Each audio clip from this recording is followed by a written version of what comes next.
ഭാരതത്തിൻ്റെ ധീര സൈനികർ വീരേതിഹാസം ചമച്ച കാർഗിൽ, നിരവധി പോരാട്ടങ്ങൾ, ഒരുപാട് ധീര സൈനികരുടെ വീരമൃത്യു, അങ്ങനെ ഒരുപാട് സംഭവങ്ങൾ കൊണ്ട് ഭാരതത്തിൻ്റെ ചരിത്രത്തിൽ, യുദ്ധചരിത്രത്തിൽ തന്നെ നിർണായകമായ സ്ഥാനമുണ്ട് കാർഗിലിന്. कभी आँच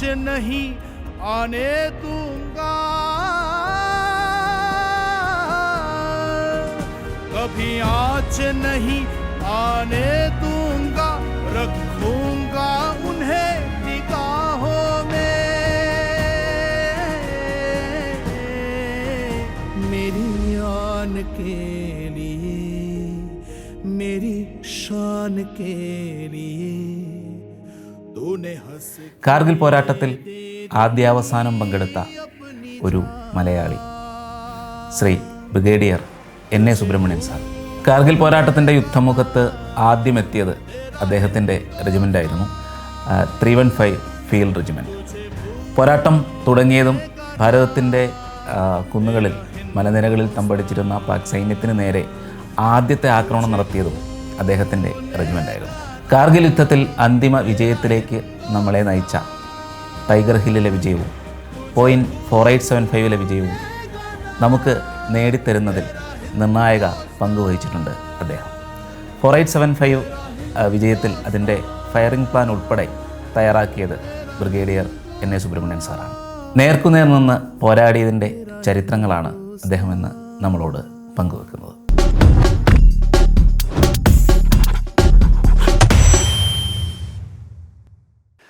സർ, ഡിസംബർ 16 1971 യുദ്ധത്തിൻ്റെ വിജയ ദിവസമായിട്ട് നമ്മൾ ആഘോഷിക്കുന്നതാണ്. അതുപോലെ തന്നെ അത്രയും പ്രാധാന്യത്തോടു കൂടി തന്നെയാണ് നമ്മൾ ജൂലൈ 26 കാർഗിൽ വിജയ് ദിവസ് ആഘോഷിക്കുന്നത്. ആ ഒരു പ്രാധാന്യം കാർഗിലിന് നമ്മൾ കൊടുക്കുന്നത് എന്തുകൊണ്ടാണ്? എന്താണ് കാർഗിൽ യുദ്ധവിജയത്തിന് ഇത്രയേറെ പ്രാധാന്യം ഇന്ത്യൻ സൈന്യവും രാഷ്ട്രവും നൽകുന്നത്? വാജിത്ത്, കാർഗിൽ യുദ്ധം എന്ന് പറയുന്നത് നമ്മൾ തികച്ചും അപ്രതീക്ഷിതമായി നേരിട്ട ഒരു വലിയ സംഭവമായിരുന്നു. ഈ യുദ്ധത്തിൽ 526 സൈനികർ കൊല്ലപ്പെട്ടു.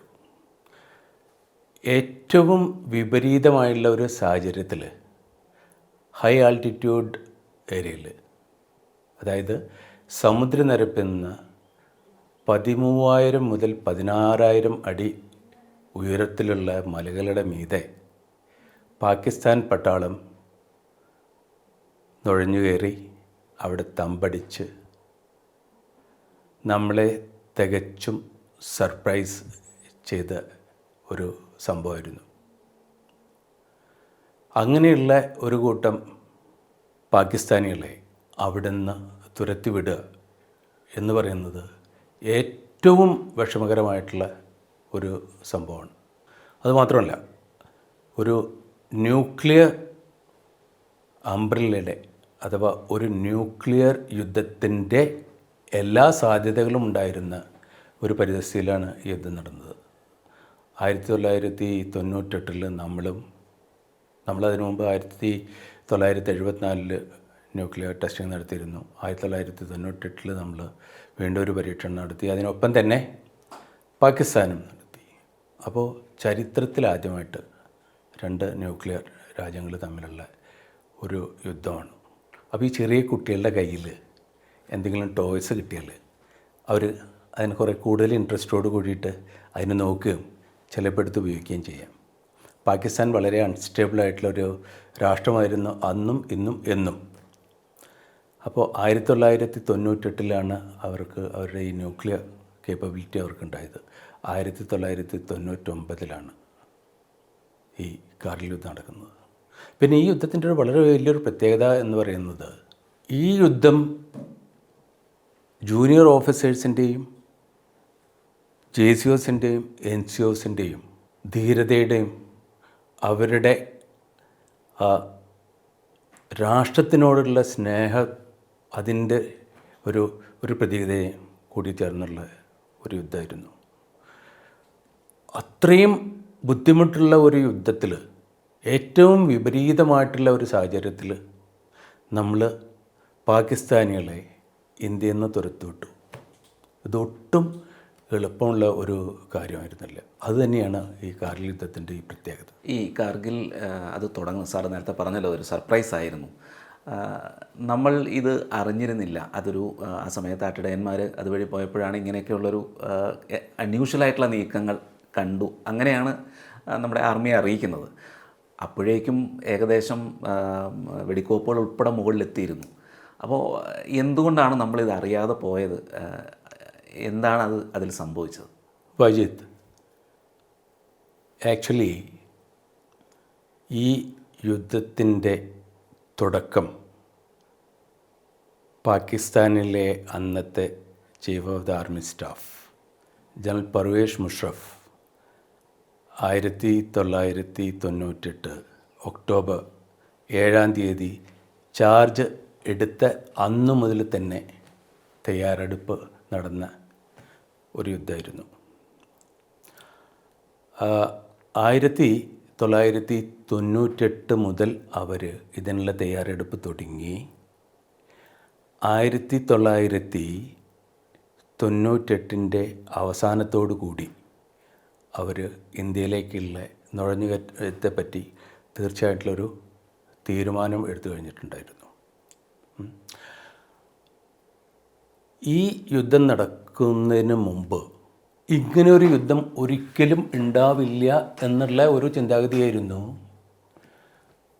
നമ്മുടെ രാഷ്ട്രത്തിൻ്റെയും നമ്മുടെ സായുധ സേനയുടെയും.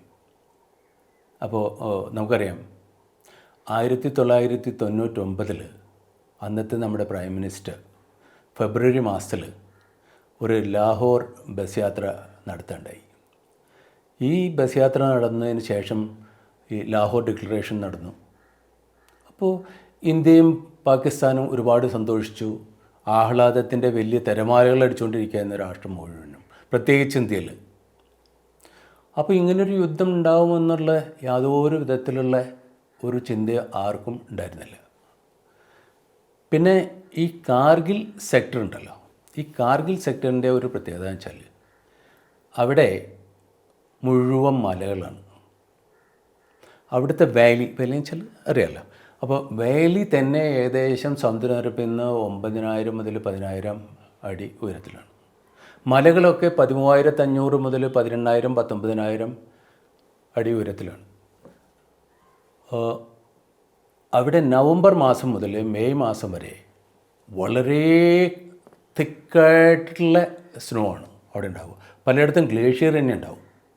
അപ്പോൾ അതിൽ കൂടെ ഈ പട്ടാളക്കാർ നുഴഞ്ഞു കയറി ഇവിടെ വന്ന് നമ്മുടെ മലകളെ പിടിച്ചെടുക്കും എന്നുള്ള ഒരു കാര്യത്തെപ്പറ്റി ഇന്ത്യൻ ആർമി ഒരിക്കലും പരിഗണിച്ചില്ല എന്നുള്ളതാണ് സത്യം. 1999 ഏപ്രിൽ മാസത്തിൽ 15 കോർ ഹെഡ് ക്വാർട്ടേഴ്സിൽ ഒരു വാർ ഗെയിം നടന്നു. അപ്പോൾ ആ വാർ ഗെയിമിൽ കൺട്രോൾ ചെയ്യുന്ന ഹയർ കൺട്രോളിൽ ഉണ്ടായിരുന്നു ഞാൻ. അപ്പോൾ അന്ന് എനിമി കമാൻഡറായിരുന്ന ബ്രിഗേഡിയർ ദേവിന്ദർ സിംഗ്, അദ്ദേഹം 70 ഇൻഫൻട്രി ബ്രിഗേഡിൻ്റെ കമാൻഡറായിരുന്നു, ആർട്ടിലറിയിൽ നിന്നായിരുന്നു അദ്ദേഹം ഈ കാർഗിൽ സെക്ടറിൽ ദ്രാസ് ഏരിയയിലെ ഏറ്റവും പ്രധാനപ്പെട്ട ഒരു ഫീച്ചറാണ് ടൈഗർ ഹിൽ. ആ ടൈഗർ ഹില്ലിൽ എനിമി വന്ന് ഓക്യുപ്പൈ ചെയ്യാനുള്ള സാധ്യതകളെ പറ്റി ചൂണ്ടിക്കാണിക്കേണ്ടായി. അപ്പോൾ അന്ന് അവിടെ ഉണ്ടായിരുന്ന എല്ലാ കമാൻഡേഴ്സും അതൊരു തമാശയായിട്ട് എടുത്തു. അപ്പോൾ അവിടുത്തെ ഒരു പ്രത്യേകത എന്ന് പറയുന്നത് ഏകദേശം 220 കിലോമീറ്റർ ദൂരത്തിൽ ഒരു ഇൻഫൻട്രി ബ്രിഗേഡ് മാത്രമാണ് അവിടെ അന്നുണ്ടായിരുന്നത്, 1-to-1 ഇൻഡിപെൻഡൻറ്റ് ഇൻഫൻട്രി ബ്രിഗേഡ്. അപ്പോൾ ഇത്രയും ഏരിയ ഒരു ബ്രിഗേഡിനും ഫിസിക്കലി ഓക്യുപ്പൈ ചെയ്യാൻ പറ്റില്ല.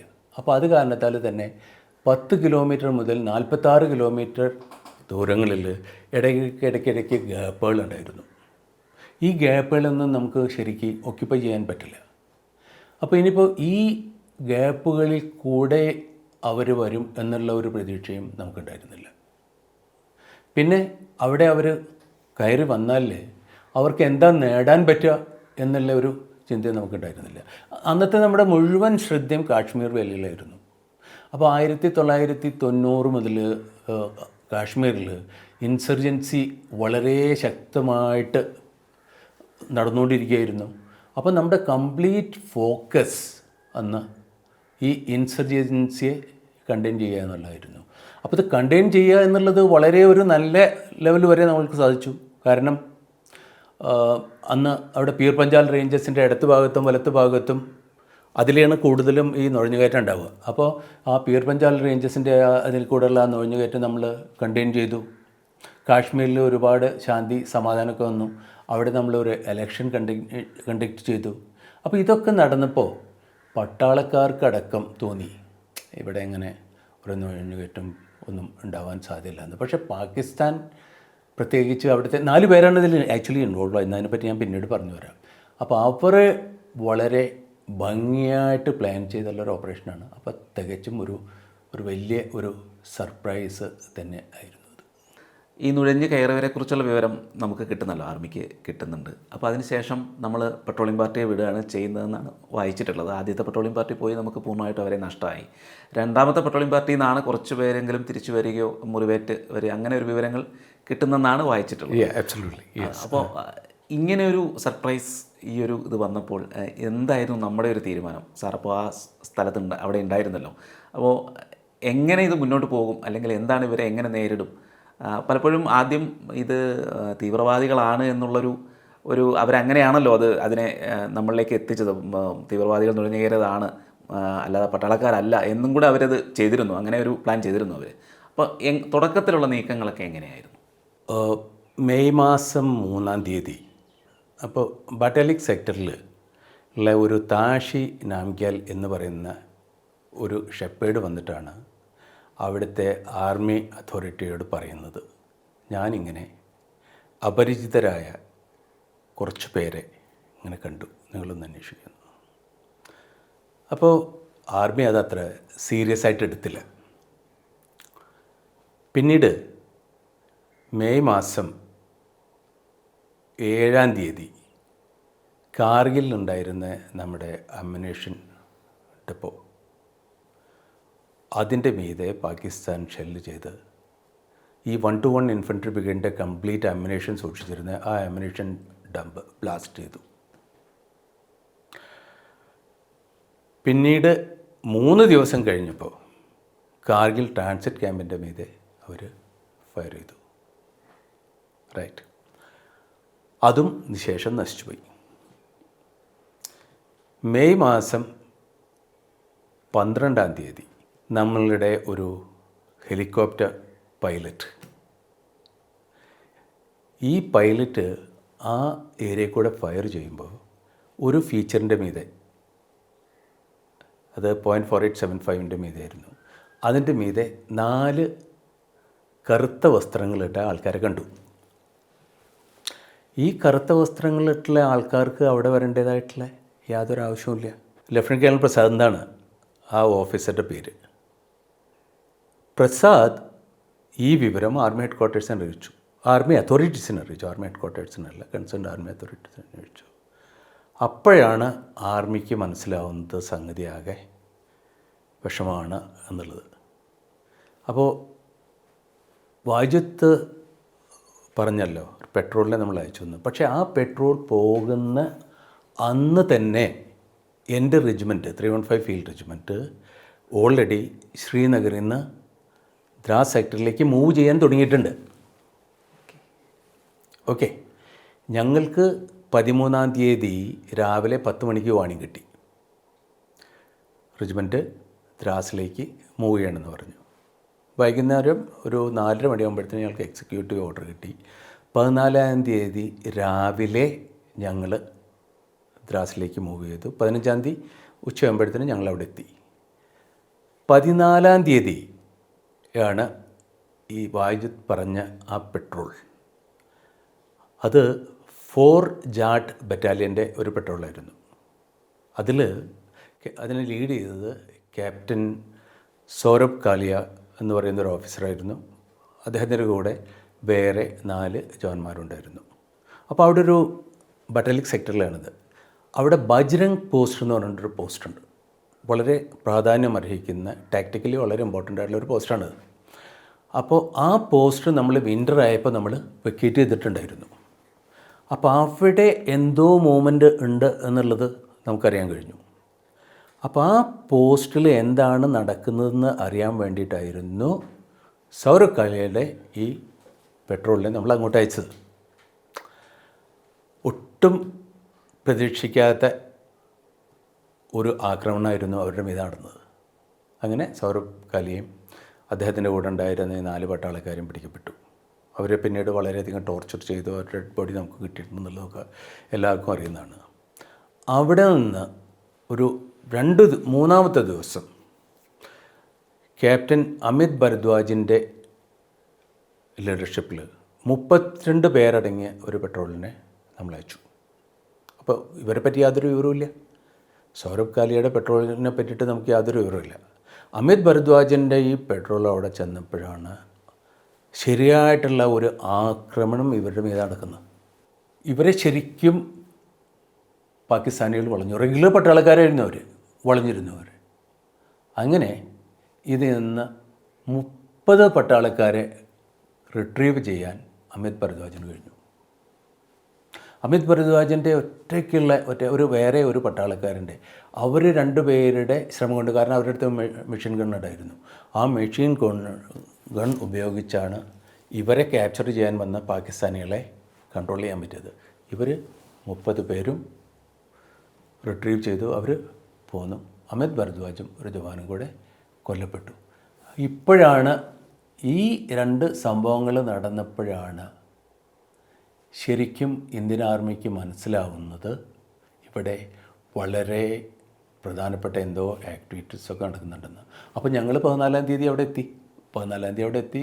15-ാം തീയതി മുതൽ ഞങ്ങൾ ഫയർ ചെയ്യാൻ തുടങ്ങി. ഇൻഫാക്ട് 15-ാം തീയതി രാവിലെയാണ് ഞങ്ങൾ എത്തിയത്. 15-ാം തീയതി മുതൽ നമ്മുടെ ഫയറിങ് ആരംഭിച്ചു. അപ്പോൾ ഫയറിങ് ആരംഭിച്ചവർക്ക് കഴിഞ്ഞപ്പോൾ പിന്നെ നമ്മൾ ഇവരുടെ മീതെ ഓപ്പൺ ചെയ്തപ്പോൾ അവരെല്ലാ ഭാഗത്തു നിന്നും നമ്മുടെ മീതേക്ക് ഫയർ ചെയ്യാൻ തുടങ്ങി. അപ്പോഴാണ് ഇതിനെ പറ്റിയിട്ടുള്ള ശരിയായിട്ടുള്ളൊരു വിവരം. അപ്പോഴും ഒരു ഫുൾ ഇൻഫർമേഷൻ ഇന്ത്യൻ ആർമിക്ക് കിട്ടിയിട്ടില്ല. പക്ഷേ 15-ാം തീയതി 315 ഫീൽഡ് റെജിമെൻറ്റ് അവിടെയുള്ള 3 പ്രധാനപ്പെട്ട ഫീച്ചേഴ്സിൻ്റെ മീതെ ടോലോലിംഗ്, ടൈഗർ ഹിൽ, .4875 ഈ എല്ലാ ടാർഗറ്റിനും ഞങ്ങൾ എൻഗേജ് ചെയ്തു. യാതൊരു ഇൻഫർമേഷനും ഇല്ലാതെയാണ് ഞങ്ങൾ ഈ ടാർഗറ്റുകളെ എൻഗേജ് ചെയ്യുന്നത്. അപ്പോൾ അവർ എവിടെ നിന്നൊക്കെ ഓപ്പൺ ചെയ്തെന്ന് തന്നെ നമുക്ക് യാതൊരു രൂപവുമില്ല. അപ്പോഴാണ് നമുക്കിതിനെ പറ്റിയിട്ടുള്ള ഈ ഇൻട്രൂഷനെ പറ്റിയിട്ടുള്ള ശരിയുള്ളൊരു വിവരം കിട്ടുന്നത്. ഈ ഒരു ഫീൽഡിലേക്ക് അവർ കടന്നു കയറിയല്ലോ. ഇത്ര പൊക്കത്തിൽ കയറിയ സമയത്ത് സ്വാഭാവികമായിട്ടും നമ്മുടെ നാഷണൽ ഹൈവേയിൽ വരുന്ന അതൊക്കെ നാഷണൽ ഹൈവേ 1 ആണെന്ന് തോന്നുന്നു. 1A. അപ്പോൾ അതിൽ വരുന്ന ഈ നമ്മുടെ സൈനിക നീക്കങ്ങളെയൊക്കെ ഇവർക്ക് നിരീക്ഷിക്കാൻ കഴിയുമല്ലോ. അപ്പോൾ അതൊരു വലിയൊരു അപകടം പിടിച്ചൊരു സിറ്റുവേഷൻ ആയിരുന്നില്ലേ? അപ്പോൾ സാർ എങ്ങനെ അതിനെ ആ സമയത്തൊക്കെ ഇത് ചെയ്യാൻ പറ്റി? പ്രത്യേകിച്ച് ഇങ്ങനെ എവിടെ നിന്നാണ് ആക്രമണം വരുന്നതെന്ന് പോലും പറയാൻ കഴിയാത്ത വിധത്തിൽ എല്ലായിടത്തു നിന്നും വന്നുകൊണ്ടിരിക്കുകയാണല്ലോ. അപ്പോൾ എങ്ങനെ അത് തുടങ്ങി വെച്ച് എങ്ങനെ അവരെ പിടിച്ചു നിൽക്കാൻ കഴിഞ്ഞു ആ സമയത്ത്? ഓക്കെ, ഈ നാഷണൽ ഹൈവേ 1A ഇന്ന് അതിനെ 1D എന്നാണ് അറിയപ്പെടുന്നത്. അപ്പോൾ ഏറ്റവും ആദ്യം അതിൻ്റെ ഒരു പ്രാധാന്യത്തെപ്പറ്റി പറയണം വജത്. അത് പറഞ്ഞാൽ ശരിക്കും കാര്യങ്ങൾ നമുക്ക് മനസ്സിലാവുള്ളൂ. ശ്രീനഗറിൽ നിന്ന് തുടങ്ങുന്നതാണ് ഈ നാഷണൽ ഹൈവേ, അന്നത്തെ 1A. ഇത് ഈ ലഡാക്ക് എന്ന് പറയുന്ന ആ കംപ്ലീറ്റ് റീജിയൻ്റെ ലൈഫ് ലൈനാണ്. അതായത് ശ്രീനഗറിൽ നിന്ന് സിയാച്ചിൻ ഗ്ലേഷ്യർ വരെയുള്ള കംപ്ലീറ്റ് ആർമിക്ക് വേണ്ട ലോജിസ്റ്റിക് സപ്പോർട്ട് മുഴുവനും മുങ്ങുന്നത് ഇവിടെ നിന്നാണ്. അവിടെ ഏതെങ്കിലും ഒരു ഭാഗത്ത് ഒരു ഇൻ്റർഡിക്ഷൻ നടന്നാൽ, അവിടെ എന്തെങ്കിലും ഒരു ബ്ലോക്ക് നടന്നാൽ നമുക്ക് പിന്നെ അതിലൊരു മൊമെൻറ്റും പറ്റില്ല. അപ്പോൾ ഇതിൻ്റെ ഒരു പ്രധാനം എന്ന് പറയുന്നത് ഈ തണുപ്പ് കാലം വെച്ചാൽ നവംബർ മുതൽ മെയ് മാസത്തിൻ്റെ അവസാനം വരെ ആ സ്ഥലം കംപ്ലീറ്റ് മഞ്ഞ് മൂടി കിടക്കുകയാണ്. അപ്പോൾ അതിലൊരു മൂവ്മെൻറ്റും പോസിബിൾ അല്ല. മെയ് മാസത്തിൻ്റെ അവസാനം മുതൽ നവംബർ മാസം വരെ ഉള്ള ആ കാലയളവിൽ വേണം നമുക്കിവിടെ ഈ വിൻ്റർ സ്റ്റോക്കിംഗ് ചെയ്യാനായിട്ട്. അപ്പോൾ പട്ടാളക്കാർക്ക് വേണ്ട ration, ammunition, fuel, oil, lubricants, clothing, weapon systems, മറ്റുള്ള വാർലൈക്ക് സ്റ്റോഴ്സ്, കൺട്രോൾ സ്റ്റോഴ്സ്, ഇതെല്ലാം ഇതിൽ വേണം മൂവ്മെൻറ്റ് ചെയ്യാനായിട്ട്. പട്ടാളക്കാർക്ക് മാത്രമല്ല, അവിടെയുള്ള സിവിലിയൻസിനും അവർക്ക് വേറെ റിസോഴ്സസ് ഒന്നുമില്ലല്ലോ. ഇതെല്ലാം ഇതിൽ വേണം മൂവ് ചെയ്യാനായിട്ട്. അപ്പോൾ ഈ ലൈഫ് ലൈനെ നമ്മൾ പ്രൊട്ടക്റ്റ് ചെയ്തേ പറ്റുള്ളൂ. അപ്പോൾ ഇവർ ഈ നുഴഞ്ഞുകയറ്റം നടത്തിയപ്പോൾ ഇവരുടെ ഉദ്ദേശം എന്താണെന്ന് വെച്ചാൽ ഈ നമ്മുടെ ഈ ലൈഫ് ലൈനിനെ കട്ട് ഓഫ് ചെയ്യുക എന്നുള്ളതാണ്. അപ്പോൾ അത് എങ്ങനെ കട്ട് ഓഫ് ചെയ്യണം എന്നുള്ള അത് പറഞ്ഞു കഴിഞ്ഞതിന് ശേഷം പിന്നെ ഞങ്ങൾ തന്നെ നേരിട്ടുള്ള എന്നുള്ളത് ഞാൻ പറഞ്ഞുതരാം. അപ്പോൾ ഇവരുടെ ഉദ്ദേശം എന്താണെന്ന് അറിയോ? ഇവർ ഈ മലകളിൽ വന്നിട്ട്, അപ്പോൾ ഈ ടോളലിംഗ് എന്ന് പറയുന്ന ഒരു ഫീച്ചറുണ്ട് അവിടെ. അത് വെറും ഈ നാഷണൽ ഹൈവേ നിന്ന് 4 കിലോമീറ്റർ ദൂരത്താണ്. നാഷണൽ ഹൈവേ നിന്ന് 10 കിലോമീറ്റർ ദൂരത്താണ് ടൈഗർ ഹിൽ എന്ന് പറയുന്ന ഫീച്ചർ. നാഷണൽ ഹൈവേ നിന്ന് 7 കിലോമീറ്റർ ദൂരത്താണ് 0.5140. അതുപോലെ ഒരു 0.4875 ഉണ്ട്. അത് ഏകദേശം 7 കിലോമീറ്റർ ദൂരത്താണ്. ഇതിൻ്റെ മീതെയാണ് ഇവർ ഈ വന്നിരിക്കുന്നത്. അപ്പോൾ ഇവർക്ക് ഇപ്പോൾ ഇതൊക്കെയും 13,000 മുതൽ 17,000 18,000 അടി ഉയരത്തിലാണ്. ഈ റോഡിൻ്റെ ഹൈറ്റ് ഏകദേശം 10,000 മുതൽ 11,000 അടിയാണ്. അപ്പോൾ ഇവർക്കൊരു ഹൈറ്റ് ഡിഫറൻഷ്യൽ കിട്ടുന്നുണ്ട് ഏകദേശം 5,000 ഫീറ്റോളം. അപ്പോൾ 5,000 ഫീറ്റ് ഉയരത്ത് നിന്നിട്ട് ഇവർ കാണുകയാണ്. ഇതൊക്കെ വളരെ വെർട്ടിക്കലായിട്ടുള്ള ഈ ഇതാണ് റോക്സാണ് ഇതിൻ്റെ മീതെ. അപ്പോൾ ഇവിടെ ഇവർ വന്നിരുന്നാൽ നമുക്ക് ഇതിൽ പോകാൻ പറ്റില്ല. അപ്പോൾ ഇവരെന്താ ഉദ്ദേശിച്ചത്? ഈ ഫീച്ചേഴ്സിനെ മുഴുവനും ആദ്യം ഒക്യുപ്പൈ ചെയ്യുക. അത് കഴിഞ്ഞിട്ട് അപ്പോൾ ശ്രീനഗറിൽ നിന്ന് നമ്മൾ തുടങ്ങുമ്പോഴേ ഇല്ല ആ റൂട്ട് ഞാൻ ഒന്ന് പറഞ്ഞുതരാം. ഇപ്പോൾ നമ്മൾ ഈ നാഷണൽ ഹൈവേ 1 പറഞ്ഞല്ലോ. അപ്പോൾ ഇത് നമ്മൾ ശ്രീനഗറിൽ നിന്ന് സ്റ്റാർട്ട് ചെയ്യുമ്പോൾ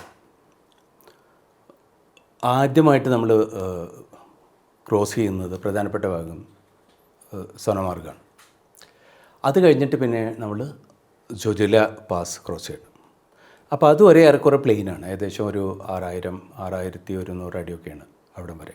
ജോജില പാസിൻ്റെ അവിടെ എത്തിയാൽ പെട്ടെന്ന് ഒരു 11,700 അടി പെട്ടെന്ന്. അപ്പോൾ ഒരു വളരെ വലിയ ഒരു ഹൈറ്റാണ്. അതിലുള്ള ഒരു പാസിൽ കൂടെ വേണം നമുക്ക് പോകാനായിട്ട്. ഈ പാസ് കഴിഞ്ഞാൽ പിന്നെ അവിടെ നിന്ന് അങ്ങോട്ടേക്ക് ഈ കാർഗിൽ സെക്ടർ ഏറെക്കുറെ സ്റ്റാർട്ടായി. അപ്പോൾ അത് കഴിഞ്ഞാൽ പിന്നെ നമ്മൾ ക്രോസ് ചെയ്യുന്നത് ഒരു ഗുംരി എന്ന് പറഞ്ഞിട്ടൊരു സ്ഥലമുണ്ട്. ഈ സ്ഥലങ്ങളൊക്കെ പിന്നീട് വരും നമ്മുടെ ഇതിനകത്ത്. പിന്നെ മുഗൾപുര എന്ന് പറഞ്ഞിട്ട് വേറൊരു സ്ഥലമുണ്ട്. പിന്നെ മത്തയൻ എന്ന് പറഞ്ഞിട്ട് വേറൊരു സ്ഥലമുണ്ട്. മത്തയൻ കഴിഞ്ഞിട്ടാണ് പിന്നെ ദ്രാസ് വരുന്നത്. അപ്പോൾ ദ്രാസിലേക്ക് 142 കിലോമീറ്ററാണ് ശ്രീനഗറിൽ നിന്ന്. അപ്പോൾ ഞാൻ എന്തിനാ 142 കിലോമീറ്റർ എന്ന് പറയുന്നത് അതിൻ്റെ പ്രാധാന്യം എന്താണെന്ന് വെച്ചാൽ ശ്രീനഗറിലാണ് നമ്മളുടെ main logistic supply system start ചെയ്യുന്നത് തന്നെ. അപ്പോൾ അവിടെ നിന്ന് ഈ 142 കിലോമീറ്റർ ദൂരത്തേക്ക് സാധനങ്ങൾ എത്തിക്കണമെന്നുണ്ടെങ്കിൽ ഏകദേശം 8 മുതൽ 12 മണിക്കൂർ എടുക്കും. ഒറ്റ റോഡേ ഉള്ളൂ.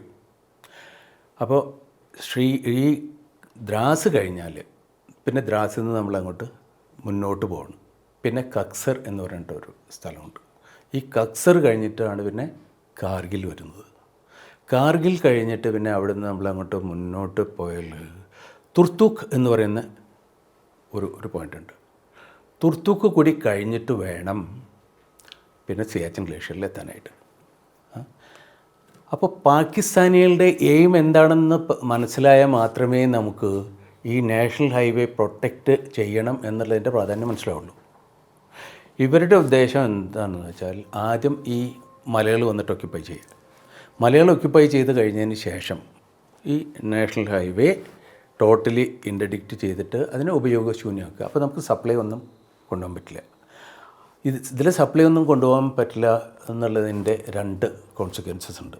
ഒന്ന്, അവിടെ ഫൈറ്റ് ചെയ്തുപോകാൻ വരുന്ന പട്ടാളക്കാർക്ക് വേണ്ടത്ര സപ്ലൈ എത്തിക്കാൻ പറ്റില്ല. മാത്രമല്ല ഈ വിൻ്റർ സ്റ്റോക്കിംഗ് നടത്തണമല്ലോ. നമ്മൾ മെയ് മാസത്തിൻ്റെ എൻഡ് മുതൽ നവംബർ വരെയുള്ള ഈ വിൻ്റർ സ്റ്റോക്കിംഗ് നമുക്ക് ചെയ്യണമല്ലോ. ഇതിനെ ഇൻ്റർഡിക്റ്റ് ചെയ്തിട്ടുണ്ടെങ്കിൽ പിന്നെ നമുക്ക് ആ വിൻ്റർ സ്റ്റോക്കിംഗ് നടത്താൻ പറ്റില്ല. അപ്പോൾ ഇവർ ഈ മലയുടെ മീതെ വന്നിരിക്കുക, നാഷണൽ ഹൈവേയുടെ ഉപയോഗം ഇല്ലാതാക്കുക. അത് കഴിഞ്ഞിട്ട് പിന്നെ ഈ തുർത്തുക്ക് കൂടെ വന്നിട്ട് അങ്ങ് വളഞ്ഞിട്ട് സിയാച്ചിൻ ഗ്ലേഷ്യറിനെ കട്ട് ഓഫ് ചെയ്യുക. സിയാച്ചിൻ ഗ്ലേഷ്യറിനെ കട്ട് ഓഫ് ചെയ്താൽ അവർക്ക് പിന്നെ ആരാംശം, കാരണം അവിടെയുള്ള പട്ടാളക്കാർ പട്ടിണി കിടന്ന് ചത്തുപോകും. അവരുടെ അടുത്ത് ഒന്നും ഉണ്ടാവില്ലല്ലോ. അവരുടെ അടുത്ത് പിന്നെ റേഷനും ഉണ്ടാവില്ല, അവരുടെ അമ്യൂണിഷൻ ഉണ്ടാവില്ല, ഒന്നും ഉണ്ടാവില്ല.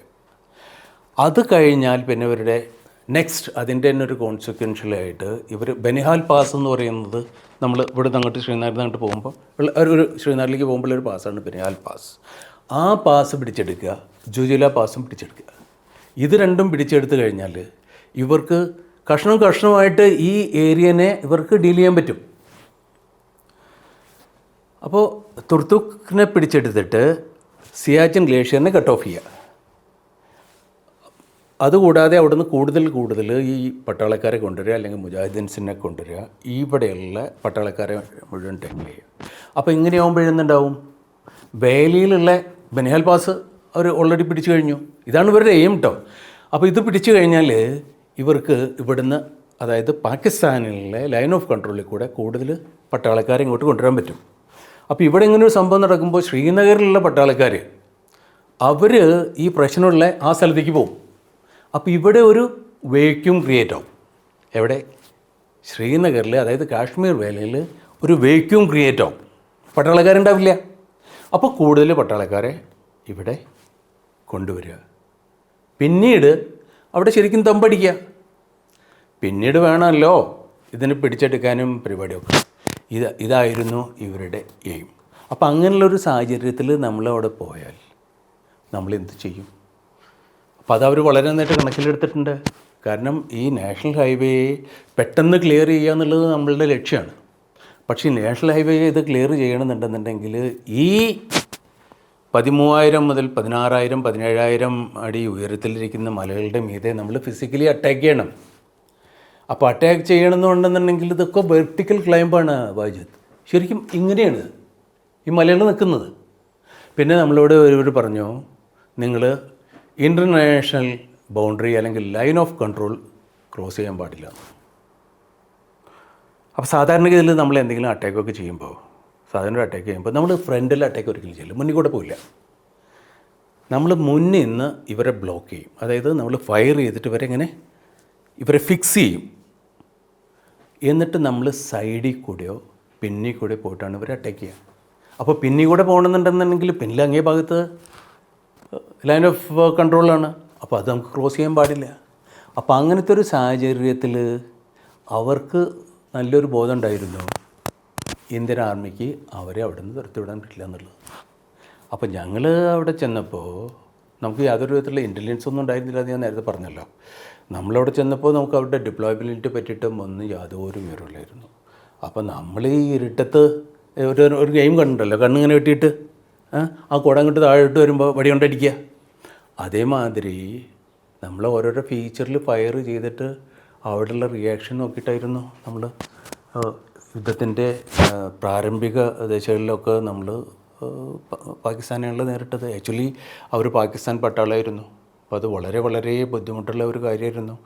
ആക്ച്വലി യുദ്ധത്തിൻ്റെ തുടക്കത്തിലാണ്, അതായത് യുദ്ധത്തിൻ്റെ തുടക്കത്തിൽ എന്ന് വെച്ചിട്ടുണ്ടെങ്കിൽ ഇപ്പോൾ മെയ് മാസം 15-ാം തീയതി മുതൽ നമ്മൾ അവിടെ ഓപ്പറേഷൻസ് തുടങ്ങി. അത് മുതൽ ജൂൺ 12-ാം തീയതിയാണ് നമ്മൾ ഏറ്റവും ആദ്യമായിട്ട് ഒരു ഓർഗനൈസ് ആയിട്ടുള്ള ഒരു അറ്റാക്ക് നടത്തുന്നത്, ടോളിംഗ് ഫീച്ചർ വരെ. അപ്പോൾ ഈ യുദ്ധത്തിൽ ഞാൻ നേരത്തെ പറഞ്ഞിരുന്നു 527 ഇന്ത്യൻ സൈനികർ അതിൽ കൊല്ലപ്പെട്ടെന്നു. എനിക്ക് തോന്നുന്നു അതിൻ്റെ കൃത്യമായിട്ടുള്ള ഒരു ഫിഗർ ഒരിക്കലും അവൈലബിൾ അല്ല. ഈ യുദ്ധത്തിൽ ഏകദേശം ഒരു 40 മുതൽ 60% കാഷ്വാലിറ്റീസ് ഈ സ്റ്റേജിലായിരുന്നു. തുടക്കത്തിലവിടെ നിന്ന് പാർക്കൊന്നും അറിയില്ല, തയ്യാറായിരുന്നില്ല ആരും. അപ്പോൾ ആ സമയത്ത് അത്രയും ഏറ്റവും വിഷമം പിടിച്ച ഒരു